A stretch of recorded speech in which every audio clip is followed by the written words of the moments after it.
Justice Scalia says that the 14th Amendment protects all races, not only the blacks. The blacks. Great use of word. So, no friend of affirmative action, voting rights protections, or anything he deems racial entitlements. The High Court's least inhibited conservative was added again this week during oral arguments in a case which advocates for minorities that are challenging Michigan's voter-approved ban on affirmative action in college admissions.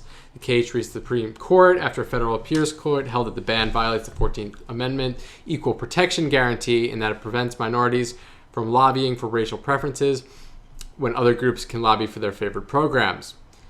A lawyer challenged the ban, arguing that the original goal of the 14th Amendment was to protect minority rights against a white majority. Scalia begged to differ.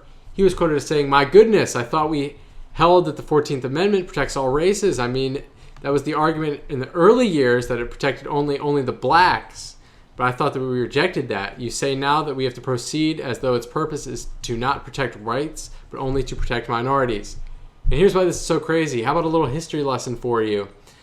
The 14th Amendment was approved just 3 years after the end of the Civil War, and it was definitely about protecting the rights of former slaves. Scalia has not made any secret of his view that the country is all done with that racism stuff. But in reality, I think we all know that the country is not done.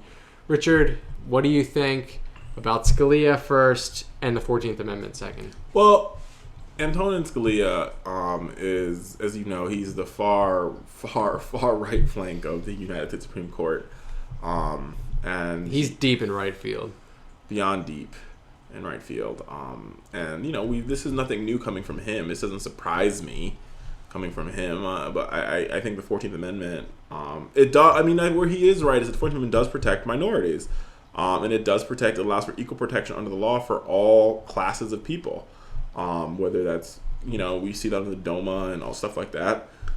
But don't get me wrong, just because we have this constitutional amendment that says there's equal protection doesn't necessarily mean that racism is now over because we're all equally protected. There's still laws that are uniquely racist. I'll name you a couple. The Stand Your Ground law, all the new voter ID laws happening all across the country, racial profile laws that promote racial profiling, the Show Me Your Papers laws in Arizona.